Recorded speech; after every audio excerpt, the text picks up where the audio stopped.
Bonjour, bonjour, bonsoir, bon joueur, bonne joueuse, bienvenue dans cette vidéo du vendredi avec un premier retour en stock Parade, on déconne plus maintenant. Ok, il n'y a pas de sketch au début, c'est pas grave, on commence de suite avec les nouveautés, notamment avec le premier retour en stock. Donc Parade est de nouveau disponible. Parade c'est un petit jeu de collection, un petit peu comme on avait vu très récemment le Piaf. Il y a ce côté de collection où on pose des cartes et en fonction du numéro et de la couleur, et ben en fait on collecte différentes cartes. Le but, soit être majoritaire dans une couleur pour essayer de faire en sorte que ces cartes que vous avez collectées valent le moins de points, soit du coup essayer d'être tout simplement le moins fort dans les collections de cartes que vous avez faites. Voilà, donc ça dans un univers d'Alice, très sympa, très belles illustrations. Je sais plus qui est l'illustrateur, mais en tout cas il a fait du beau travail. Donc ça c'est le premier retour en stock, et on va commencer de suite avec les nouveautés. Alors nouveauté pareil, un petit peu nouveauté, réédition retour en stock. C'est Horror Arkham, le JCE, donc maintenant c'est aux confins de la Terre, je vais y arriver, l'extension maintenant c'est la campagne, avant on avait eu les investigateurs, maintenant c'est la grosse boîte de campagne. Alors il précise ici que c'est un peu une sorte de refonte en fait, c'est pas tout à fait la même chose qu'à l'époque où il y avait les cycles et les petits paquets qui allaient sur les cycles, ça faisait des sortes de poupées russes. En fait là maintenant, c'est vraiment un principe de campagne et ils disent que vous allez pouvoir faire 4 à 10 scénarios en fonction des choix que vous faites. Donc visiblement il y a vraiment un côté assez rejouable par rapport à la finalité de chacun de vos scénarios. Donc ça a l'air très très cool pour en tout cas ceux qui se sont procuré la réédition de Horror Arkham. Ça c'est la seconde boîte du coup de la campagne avec la première extension de la campagne. L'autre comme je disais c'était sur les investigateurs pour avoir tout d'un coup. Donc ils ont tout regroupé. Voilà, ça c'est vraiment la nouveauté de cette semaine pour Horror Arkham. Et maintenant je vais laisser la main à mon collègue. Hello, coucou les copains! Salut YouTube!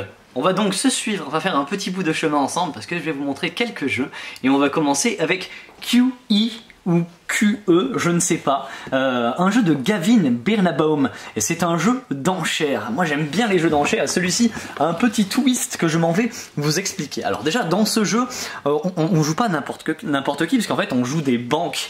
Chaque joueur va incarner une banque qui est affiliée à une nationalité, donc je peux être une banque japonaise, je peux être une banque américaine, etc. Et à chaque tour, à chaque manche, il va y avoir des jetons comme ceci d'entreprises qui sont mis en jeu. Ces jetons d'entreprise, ils vont vous rapporter des points simplement en fin de partie. Alors également, je vais avoir une fiche comme ceci individuelle où je vais aller cocher ce que je gagne, puisque selon des comment on appelle ça, des suites, des collections d'entreprises, je vais marquer des points et bien sûr, selon ma nationalité, je vais marquer plus ou moins de points. Par exemple, si je suis japonais, eh ben, je vais favoriser d'acheter des entreprises japonaises. Comment est-ce que ça fonctionne les enchères? Parce que c'est là tout le twist de ce jeu. Eh bien en fait, on va miser sur des ardoises. En fait, on n'a pas, comme dans la plupart des jeux d'enchères, une somme qui nous est allouée en début de partie et quand on a tout dépensé, on n'a plus rien. Non, non, non, là on est les banques. C'est nous qui allons imprimer notre monnaie. Donc, une entreprise est mise aux enchères. Il y a un joueur qui va être le commissaire-priseur, alors il y a un nom pour ça, je crois que c'est l'adjudicateur, un truc comme ça, qui va choisir le prix de base de l'entreprise. Donc on sait que par exemple elle vaut 25 $ ou 25 millions de dollars, que sais-je. On va tous miser sur une petite ardoise de mise, donc on va noter combien est-ce qu'on veut mettre pour cette entreprise. On va tous donner nos petites ardoises de mise secrètement. Et puis là en fait on ne saura pas combien ont misé les autres et on saura juste qui a gagné l'entreprise, tout simplement. Et ainsi de suite, on va enchaîner. Donc votre seul moyen de savoir si vous avez dépensé beaucoup ou pas, c'est finalement essayer de voir par rapport à qui gagne.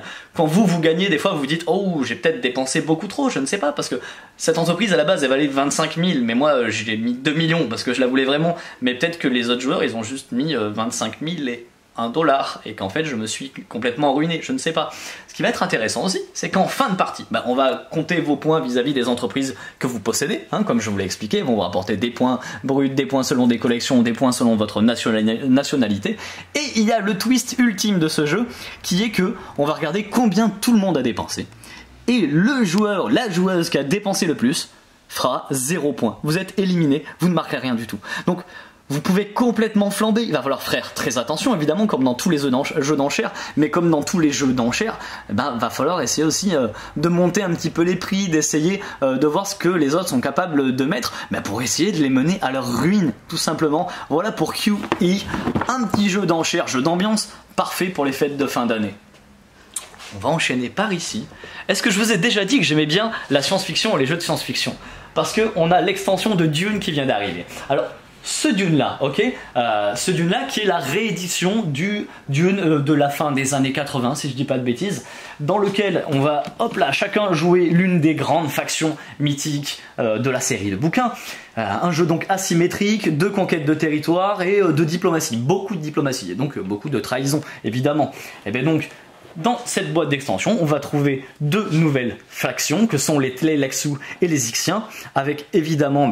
d'autant plus de variantes de jeu, hein, puisque comme c'est un jeu asymétrique, ça offre encore plus de possibilités et de combinaisons vis-à-vis des autres joueurs.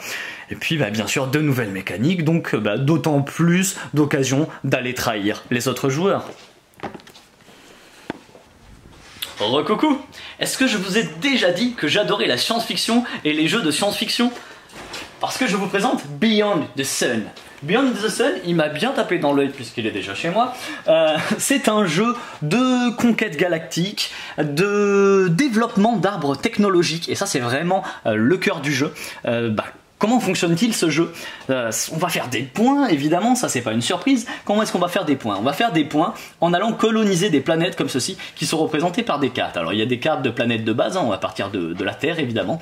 On va pouvoir les conquérir ces planètes, et une fois qu'un joueur l'aura complètement conquise, il va la prendre devant soi, et puis on va tirer de nouvelles cartes et ainsi de suite. Alors, déjà, premier joueur qui arrive sur une carte, va pouvoir faire un avant-poste. Bon, déjà ça fait des points. Ensuite, il faudra conquérir la planète en dépensant de la puissance militaire.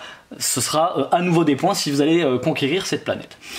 Comment est-ce qu'on va faire tout ça? Se déplacer, dépenser des ressources, construire des vaisseaux? Grâce à des actions, parce que, à la base, c'est quand même un jeu de pose d'ouvrier.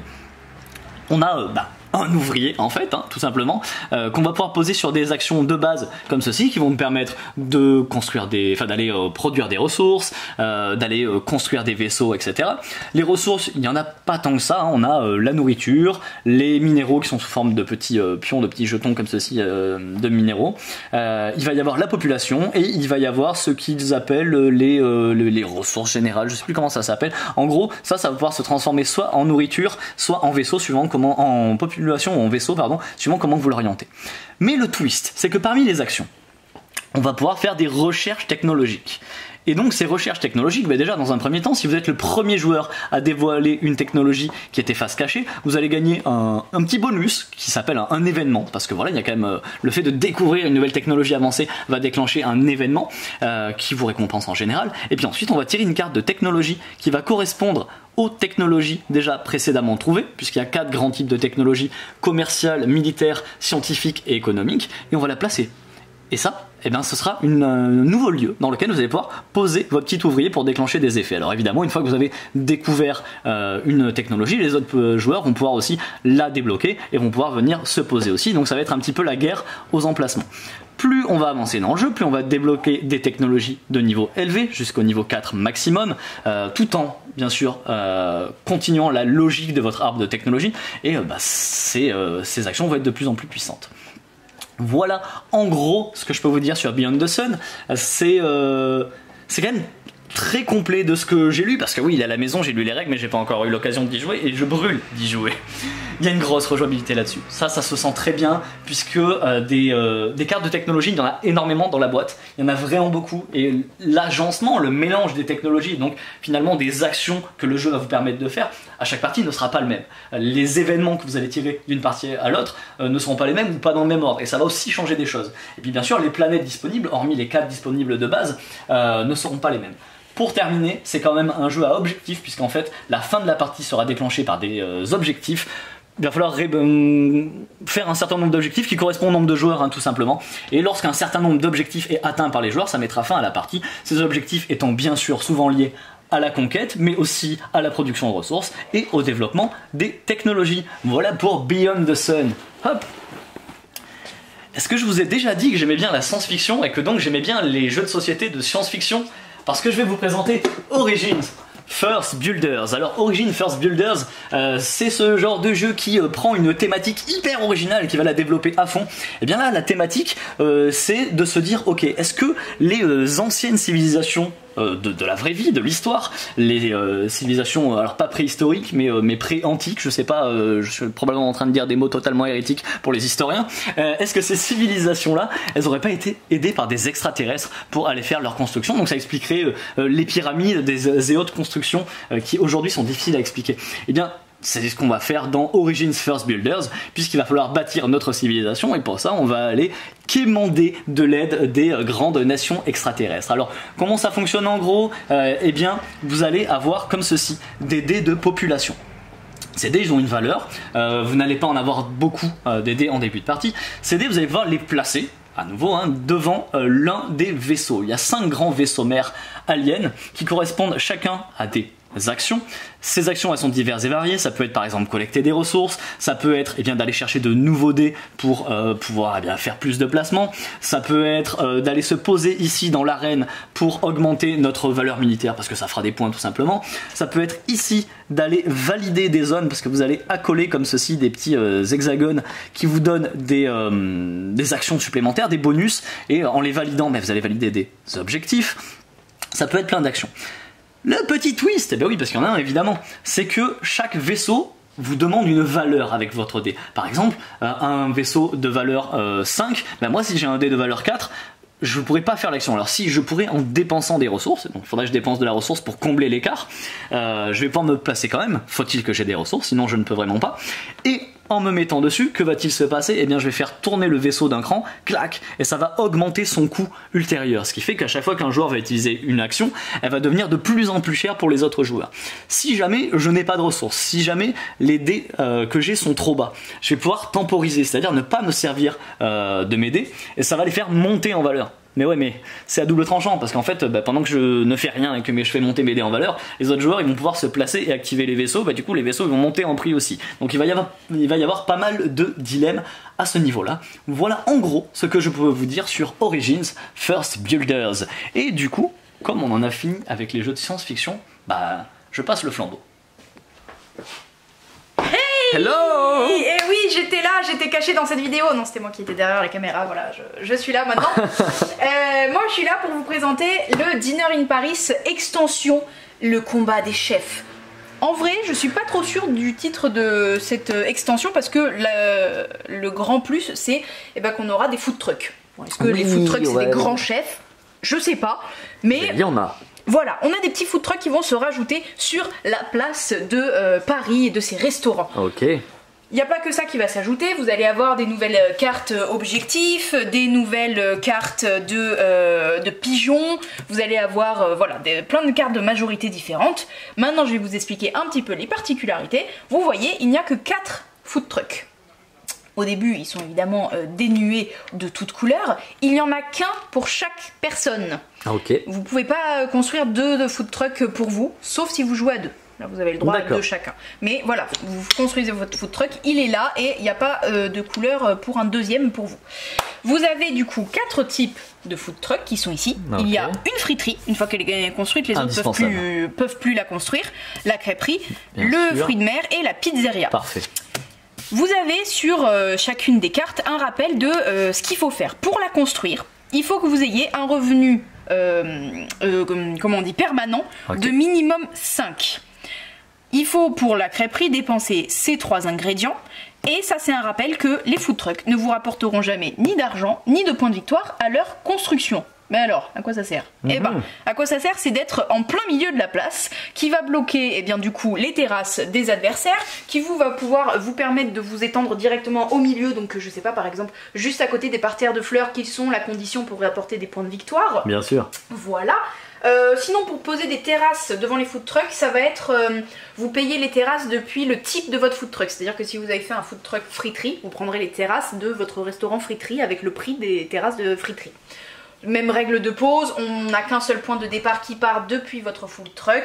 Et ensuite, allez-y, c'est la vie des food trucks. Maintenant, qu'est-ce qui va vraiment se rajouter? Eh bien, il va y avoir tous ces petits carrés là que j'ai sortis, les petits rectangles. Ça va être des sortes d'événements. Alors déjà, en mise en place de base, vous allez avoir ces petites bouches de métro, il y en a plusieurs. Chacun votre tour, vous allez les poser sur le plateau. Vous n'avez pas le droit de recouvrir ni un élément de décor, ni un pigeon. Et en fait, ces bouches de métro vont faire un peu d'aléatoire, parce qu'à chaque chaque partie et vous les poserez jamais au même endroit. Et ces bouches de métro, eh bien, pourront être des conditions, vous voyez, de victoire. 5 terrasses autour des bouches de métro. Si vous arrivez à faire ça, eh bien, vous gagnez 4 points de victoire. Ok. Voilà, ça va être des nouveaux objectifs, ces bouches de métro. Et donc, comme je vous ai dit, c'est aléatoire, donc c'est cool. Ça fait de la rejouabilité. Ensuite, vous allez avoir des cartes pigeons qui se rajoutent, qui sont très très cool. Les cartes pigeons, vous pouvez avoir, eh bien, fiente de pigeon. Voilà. Vous la indispensable. piochez, voilà, la fiente de pigeon. Eh bien, un adversaire de votre choix voit ses terrasses salies par une fiente de pigeon.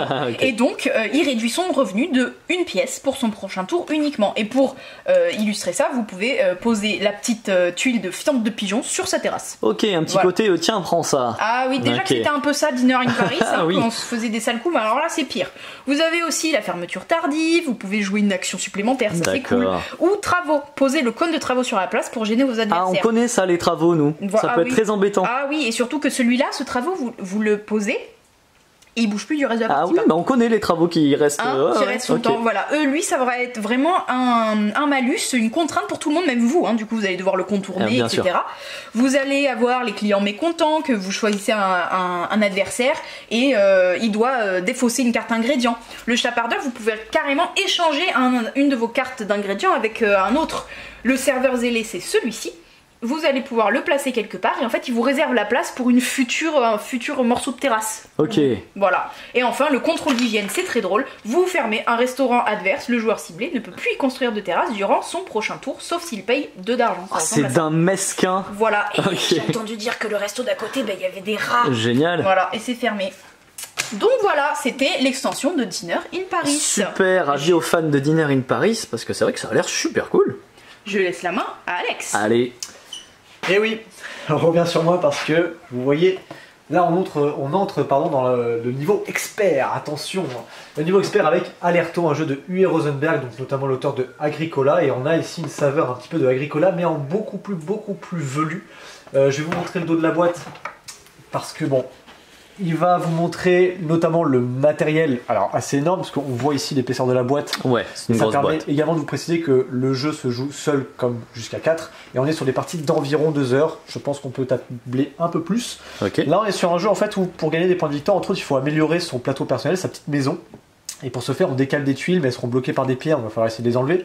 Pour enlever ces pierres là il y a plein de manières de le faire, mais notamment par le biais de plusieurs ressources qu'on peut gagner à travers un placement d'ouvriers. Donc on reste dans du jeu un peu à l'allemande en fait, hein. On place nos ouvriers à différents endroits, sachant que tous les endroits différents rapportent des ressources de manière complètement différente. Et ça, ils appellent ça un placement d'ouvriers progressif parce qu'en fait plus vous placez d'ouvriers, plus les actions sont intéressantes, mais du coup vous payez beaucoup plus d'ouvriers. Donc il y a pas mal de dilemmes là-dessus au niveau du placement d'ouvriers. En plus de ça, vous avez un principe où vous allez gérer votre petit plateau ici avec vos ressources. Là, c'est bien fait parce que les ressources, vous n'en avez pas des caisses dans plein de sachets dans la boîte. En fait, c'est des petites ressources et des compteurs ici de points. Et donc, quand vous placez votre ressource au niveau 2, et bah, du coup, ça veut dire que vous avez 2 ressources. Et donc, si vous placez cette même ressource au niveau 5 et au niveau 2, bah, vous faites 5 plus 2, ça fait 7. Donc là, c'est juste un compteur de ressources qui Très se déplace. pratique, c'est bien ça. C'est vachement pratique pour le côté à chaque fois je compte, hop, je redescends ma petite ressource, etc. Là, vous avez des champs en fait qui vont à chaque fois monter et descendre en fonction de s'il y a des ressources dessus ou pas. Et donc, il faut faire attention à vos ressources parce que elles peuvent plus ou moins se périmer, notamment ce qui peut mourir entre guillemets comme ressources, ce sont les petits moutons que vous allez écrire durant la partie. Via des cartes en fait, et les petits moutons vont se placer à différents endroits lorsque vous enclencherez en fait différents effets, notamment liés au placement d'ouvriers. Les petits moutons se placent ici, vous les récupérez plus tard à un moment donné de la partie, mais il faut les récupérer assez tôt, sinon une fois que vous aurez arrivé à une certaine phase de jeu, vous récupérez la carte et les moutons qui sont dessus sont défaussés malheureusement. Il y a d'autres cartes aussi que vous allez pouvoir en jouer, donc il y a vraiment ce côté Agricola où vous avez un jeu de placement d'ouvriers avec plein d'actions sur les plateaux, mais également en fait des cartes qui vous donnent des actions complémentaires, hein, et là ils le mettent sur des combos de cartes, mais je rentre pas trop dans le détail dans ce genre de jeu parce qu'en fait il faudrait une demi-heure en fait pour expliquer vraiment le jeu dans sa totalité, mais on est vraiment dans un gros jeu de gestion de ressources. Donc si vous aimez Agricola, si vous aimez notamment un jeu aussi chez Funforge, j'aime beaucoup ce genre de jeu qui était excellent, c'est Expédition à New Dale c'est pas de Uwe Rosenberg, c'est de Alexander Pfifter. Oui. Toujours très facile à dire ce nom. Vous allez du coup retrouver cette sensation là de jeu de gestion de ressources accompagné de placement d'ouvriers et de combos de cartes pour des joueurs très héros, très derrière, velus. Ok. Voilà, donc ça c'était pour Alerto. On reste sur du gros jeu quand même, parce que moi j'aime bien les gros jeux quand même, c'est sympa.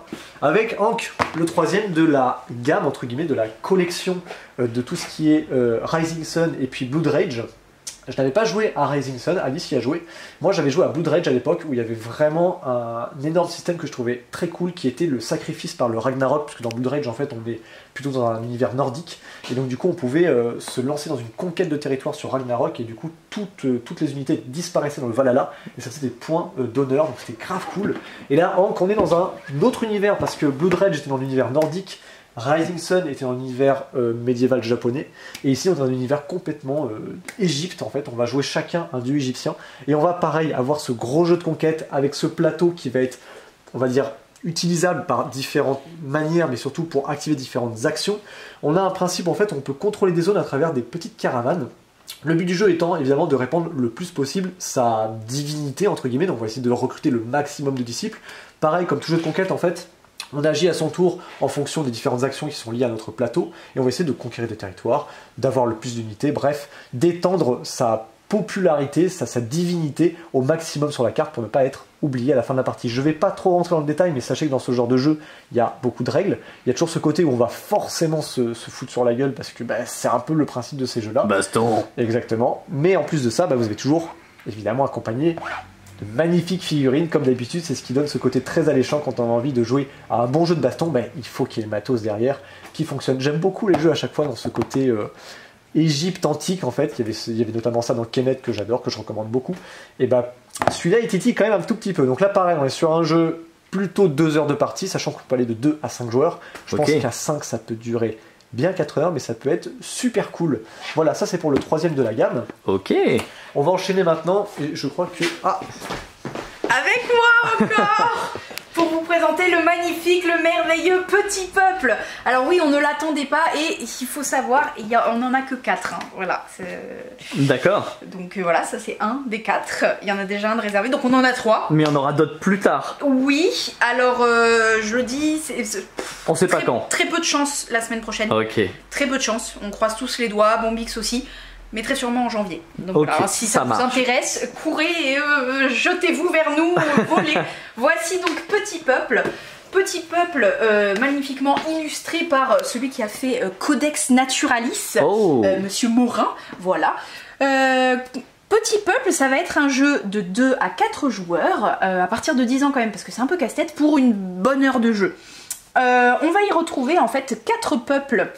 Des mini-moys un peu, voilà, des petits peuples comme Arrietty aussi, qui vont investir un jardin. Voilà, ils ont déménagé de la forêt, maintenant ils se sont trouvés un jardin. Et ces 4 peuples font genre qu'ils coopèrent pour construire leur ville parfaite, mais en fait chaque clan va essayer de tirer son épingle du jeu. C'est pas beau. Voilà, donc chaque clan a une petite histoire, un petit background vraiment super bien écrit que je vous invite à lire, mais ça n'a pas d'asymétrie, donc voilà, c'est vraiment juste pour le style. Donc le plateau au début est totalement vide, il n'y a aucune maison, on va les construire au fur et à mesure. Le but c'est de faire le plus de points de victoire possible en remplissant des objectifs que vous récupérez ici. Vous voyez par exemple cet objectif là rapporte 5 points de victoire. Voilà. À votre tour, vous pouvez jouer Laoué, la torgrue. Je crois qu'elle s'appelle Astrid. Je ne sais plus, j'ai oublié. Avant, je la connaissais par cœur. Mais la torgrue, voilà, c'est une tortue que vous avez trouvée. Vous lui avez mis une grue sur le dos. C'est une pote, voilà. Là où elle est, vous voyez, c'est des zones. C'est un peu, il faut avoir la vision. Ça, c'est une grande zone de jardin. Okay. Donc, la torgrue est ici. À votre tour, vous pourrez jouer sur une des zones de 7 aires de jardin. D'accord. Vous choisissez sur quel type de paysage vous allez jouer, donc il y a l'herbe de rue, les feuilles d'automne, etc. Et pour y ajouter ou construire votre étage de maison. Le premier étage va vous coûter un certain nombre de petits bonhommes. Ici vous avez votre jauge de bonhommes. Plus vous en avez, mieux c'est, parce que vous allez faire plus d'actions. Mais moins vous en avez, attention, vous aurez moins de points de victoire, voire des moins de points de victoire à la fin du jeu. Okay. Genre, si t'en as plus que 3 à la fin, t'as moins 10 je crois, un truc comme ça.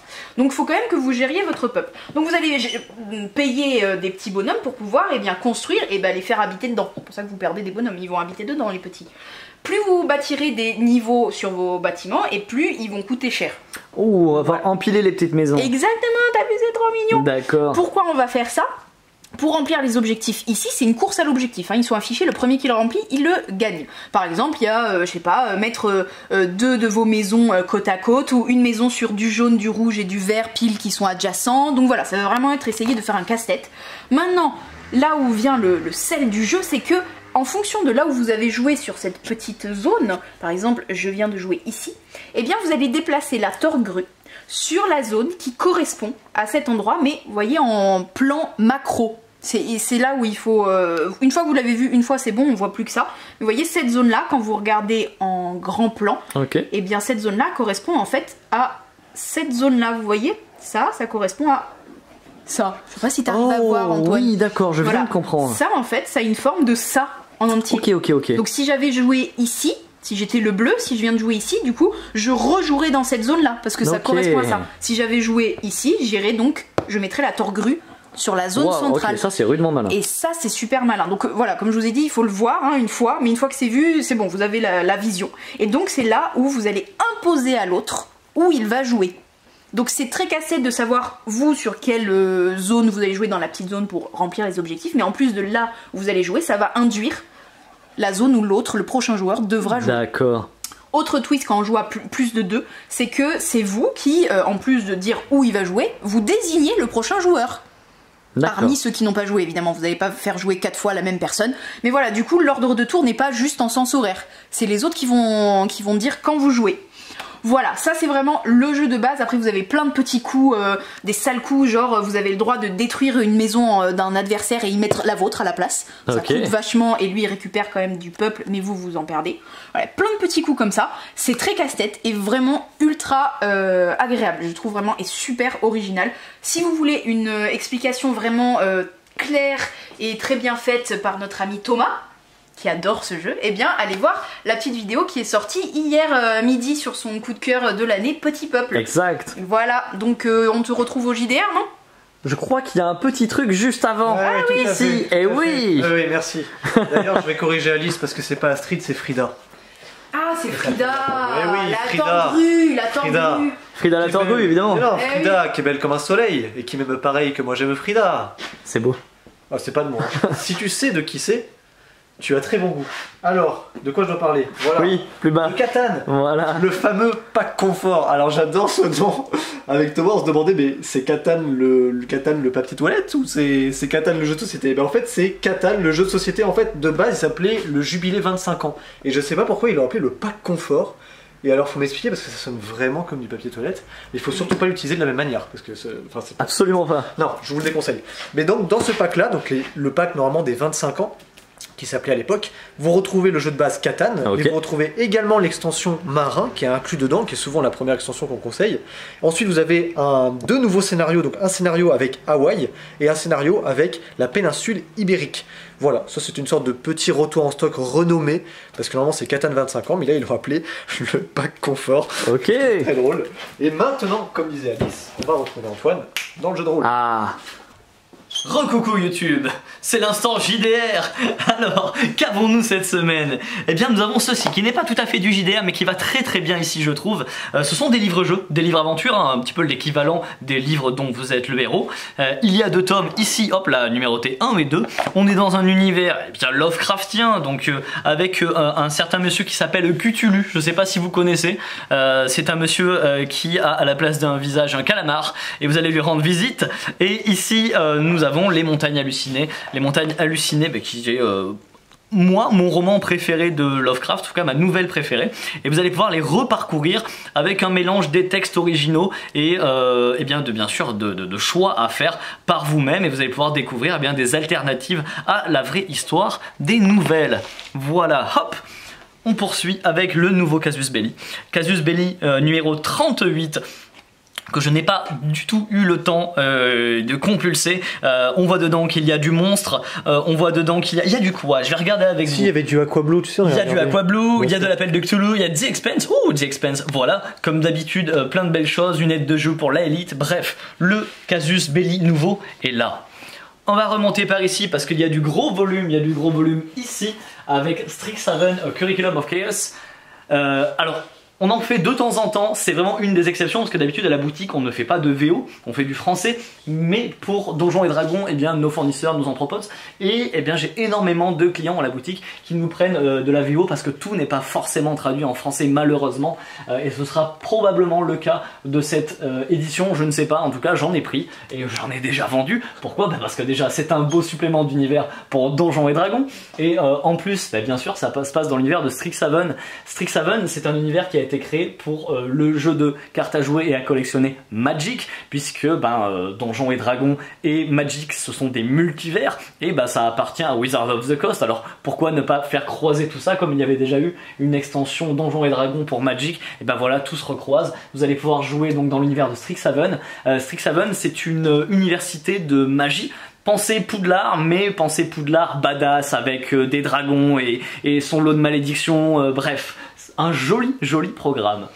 En dessous, ici, l'ombre du Seigneur Démon. L'ombre du Seigneur Démon, c'est un jeu de rôle médiéval fantasy, dark fantasy. Moi, quand on dit dark fantasy, je pense immédiatement à Berserk. Peut-être connaissez-vous ce sublime manga. Si vous ne le connaissez pas, foncez. Mais attention, c'est très dark. On va être un petit peu dans ce genre d'ambiance. Un croisement, pourquoi pas, entre Berserk et Donjons et Dragons. Ici, le Seigneur Démon a fait déferler ses hordes infernales sur notre monde. Il a plus ou moins gagné. En fait, ça y est, les démons, ils sont là, ils font leur loi et il va falloir essayer de s'en sortir là-dedans de manière la plus héroïque possible. On a donc ce livre-là qui fonctionne avec la 5e édition du plus grand des jeux de rôle, donc ce n'est pas nommé parce qu'ils n'ont pas le droit, mais c'est clairement Donjons et Dragons, avec bien sûr de nouvelles classes, de nouveaux setups, de nouvelles possibilités qui vont s'adapter à cet univers qu'est l'ombre du Seigneur Démon, qui n'est pas venu tout seul, puisqu'il a son supplément, les victimes du Seigneur Démon. Eh ouais, parce que vous n'allez pas être des héros, vous allez être des victimes, et devenir un héros dans ce jeu,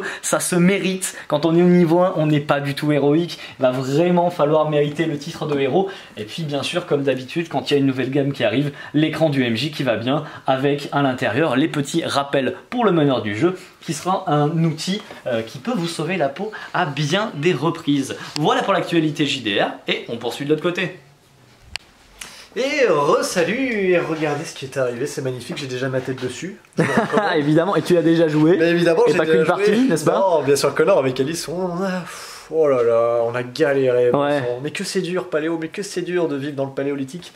Ici, on a une nouvelle extension, donc de base, le jeu Paléo est un jeu très scénarisé avec bizarrement pas beaucoup de texte sur les cartes, juste des icônes, et vous vivez une aventure à travers différents modules. En fait, c'est ce qui est génial dans ce jeu-là, c'est que vous avez plein de modules de cartes, et c'est ce qui constitue le scénario en cours, donc par exemple les loups et les mammouths, le feu, le froid, etc.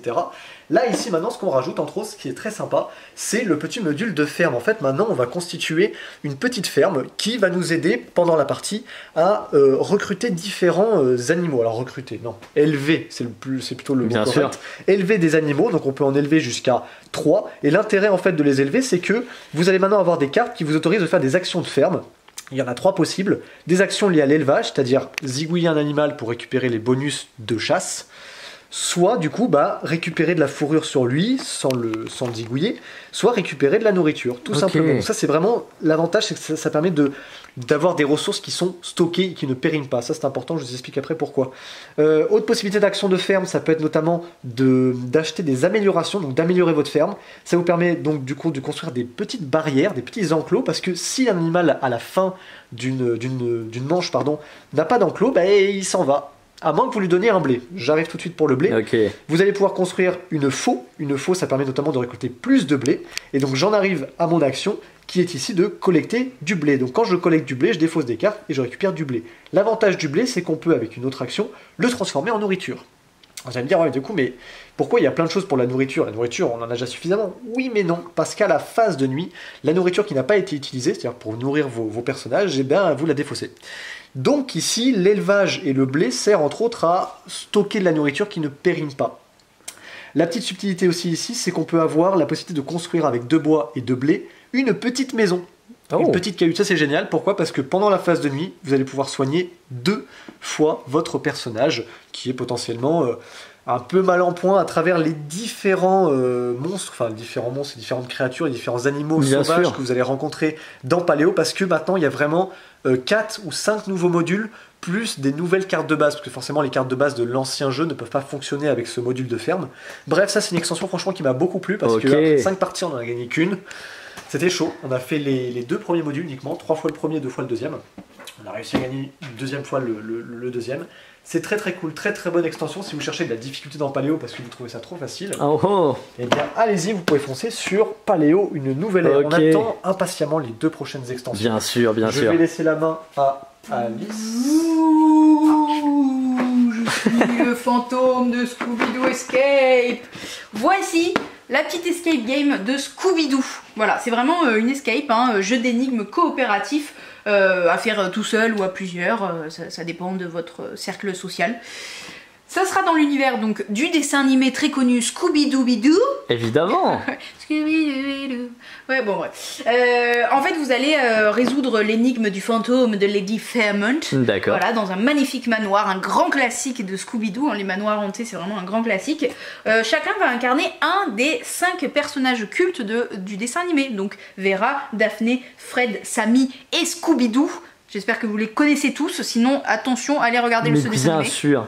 Voilà, la grande particularité c'est que chacun aura un livret personnel parce que chaque personnage aura ses caractéristiques pour enquêter. Vera n'interagira pas de la même manière avec les éléments qu'on voit dans la pièce par rapport à Scooby-Doo. Évidemment, entre l'intello et le chien qui mange juste qui pense à manger ses croquettes, voilà, c'est pas les mêmes réponses qui vont en sortir.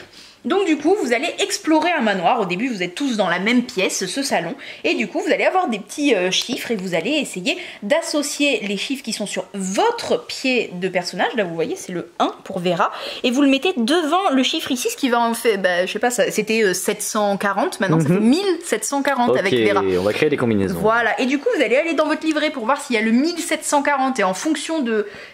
si c'est Vera, ça ne donnera pas du tout la même chose que si c'était Daphné qui s'était mis par-dessus. Et donc, vous aurez des réponses plus ou moins utiles, peut-être que c'est pas Vera qu'il fallait qu'il aille vérifier cette porte là, et vous allez avancer, explorer le manoir au fur et à mesure. Voilà, là-dedans il y a 2 chapitres de 100 minutes. Ok. Voilà. Je ne sais plus où il était, là. Hop là. Et voici, maintenant on enchaîne chez les enfants avec les dragons sans flamme. Chez les enfants, c'est quand même un smart game à partir de 7 ans. Je l'ai testé à Vichy. Chanceuse. Donc, les dragons sans flamme pour 2 joueurs, c'est une sorte de duel de prise de territoire et un petit peu de prise de risque aussi. Vous allez avoir, normalement le plateau est totalement vide, vous allez juste chacun votre tour mettre au hasard les petits œufs de dragon sur le plateau. Et ensuite, chacun se répartit ses tuiles de royaume. Et chacun votre tour, vous allez poser d'abord forcément une de vos tuiles dans un des 4 coins du plateau. Vous voyez, les tuiles ressemblent à des tuiles de Tetris avec des châteaux, etc. de différentes formes et aussi des petits trous. On va voir pourquoi. Donc lui, voilà, il a posé sa tuile comme ceci.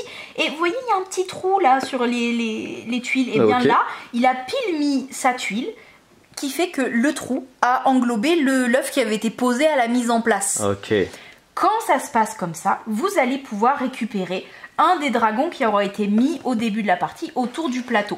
Vous les avez mis au hasard autour, avec les petits chiffres, il y a un chiffre 1, un chiffre 2, 3, 4, 5, c'est l'ordre dans lequel ils vont apparaître. Donc le premier à avoir englobé un œuf a le droit de prendre le dragon 1 et de le poser sur un des royaumes qui aura été précédemment posé. Vous voyez, les dragons aussi ont des formes un peu de Tetris. Il faut que le dragon puisse recouvrir vraiment un royaume pour être posé. S'il y a des morceaux qui sont dans le vide ou des choses comme ça, le dragon, s'il ne peut pas être posé, sera défaussé, sera sorti du jeu. Par contre, si vous arrivez à englober une forme de royaume de quelqu'un, que même vous, des fois vous pouvez vous cramer tout seul. Peut-être que le dragon, il n'arrive pas à recouvrir le royaume de l'adversaire, mais qui recouvre pile vos tuiles de royaume. Et c'est votre royaume qui va se faire cramer. Voilà, donc ça, il faut aussi gérer, donc il y a tout un tempo comme ça à gérer de recouvrir un œuf ou pas à ce moment-là, parce que vous voyez que si vous recouvrez cet œuf-là, le dragon qui va entrer en jeu a pile une forme qui va pas du tout vous arranger, ou justement une forme qui va exactement bien cramer l'adversaire, ou justement, vous ne pourrez pas le jouer, et tant mieux, il sera défaussé du jeu, comme ça, il viendra pas vous embêter plus tard. Donc ça c'est vraiment, au fur et à mesure vous allez ajouter les tuiles, bon forcément il faut qu'elles se touchent hein, les unes les autres, vous pouvez pas vous téléporter, votre royaume doit s'étendre. Bien sûr. Voilà, et le jeu se termine dès que plus personne n'arrive à poser des tuiles ou n'en a plus. Et là on va compter les paysages de votre royaume qui n'ont pas été cramés. Ok. Voilà, chaque petit carré vaut 1 et aussi les châteaux qui n'auront pas été cramés rapportent 1 point de plus. Voilà, voilà, il y avait le petit twist aussi que si vous écrasez un œuf, parce que vous avez mis une tuile dessus mais qu'il n'y avait pas le trou adéquat, il est défaussé du jeu mais ça sera des points malus pour vous. Ok. C'est pas sympa d'écraser des œufs de dragon. Ça se fait pas. Voilà. Ça les met en colère, après ils crament tout, ça se fait pas. Exactement. Donc c'est vraiment un bon casse-tête, moi je me suis fait éclater. Je suis vraiment super nulle à ce genre de casse-tête. Je me suis cramé mon royaume genre au moins 3 fois. Ok. Voilà, je dis, ah ça rentre que sur moi, meuf. Voilà, maintenant on va enchaîner encore chez les enfants avec Ovoluf. Ma première aventure, c'est une gamme qu'on aime beaucoup, du moins moi je sais que je l'offre à mes neveux à chaque sortie. Ici c'est une nouvelle enquête, une nouvelle histoire, c'est une enquête qui des œufs ont été volés. Voilà, c'est pour ça que ça se dit Ovoluf. J'aime bien le jeu de mots, c'est mignon. Vous allez incarner comme d'habitude un des 3 personnages, vous avez toujours le choix entre 3 personnages, en fonction de qui vous incarnez, et bien vos aventures vont être totalement différentes. Voilà, là vous avez des choix, si vous faites ce choix là vous avancez de 1 page, il y a marqué. Si vous êtes Zoé la souris, et bien on tourne qu'une seule page, mais si on n'est pas Zoé la souris, on tourne 2 pages, et il va se passer différentes choses. Voilà, donc la Super nouvelle gamme. enquête. Ok. Et maintenant on va rejoindre Alex qui est par là-bas. Toujours plus d'effets spéciaux aussi, toujours plus. J'espère que l'illusion a marché parce que... Petit derrière le comptoir du coup, un tout petit parce que vous allez avoir des bicycles qui sont arrivés, notamment le nouveau Avengers. Avant il était en violet, maintenant il est Tout rouge. à fait, ok. Et là, oh, Bladi au Blada, Let it be Michel Mabel, All my troubles seem so far away. Tout ça pour vous dire que les Bicycle Beatles sont arrivés. Pour ceux qui ne parlent pas anglais, c'est exactement ce que je viens de dire. Les Bicycle estampillés Beatles, All You Need Is Love, you, sont arrivés à la boutique. Ils sont géniaux. En plus, ils ont vraiment les 4 couleurs des Beatles quand ils ont sur leur album de Sgt Pepper's. Tout à fait. Excellent, franchement, ils sont magnifiques. Je suis tenté d'en acheter un, mais je vais pas le faire. Vous, par contre, vous pourrez les acheter, il n'y a pas de souci, ils sont disponibles à la boutique. Voilà, là c'est la fin de cette vidéo. J'espère que vous avez pu la suivre jusqu'au bout. En tout cas, merci beaucoup pour tous les abonnés, pour les likes, pour les partages, d'avoir regardé jusqu'au bout. Ça nous fait extrêmement plaisir. On est un peu fatigué en période de décembre parce que ça charge la mule, mais ça fait très plaisir, c'est très dynamique. Je vous dis du coup à très bientôt chez Jeux des Cartes Bordeaux.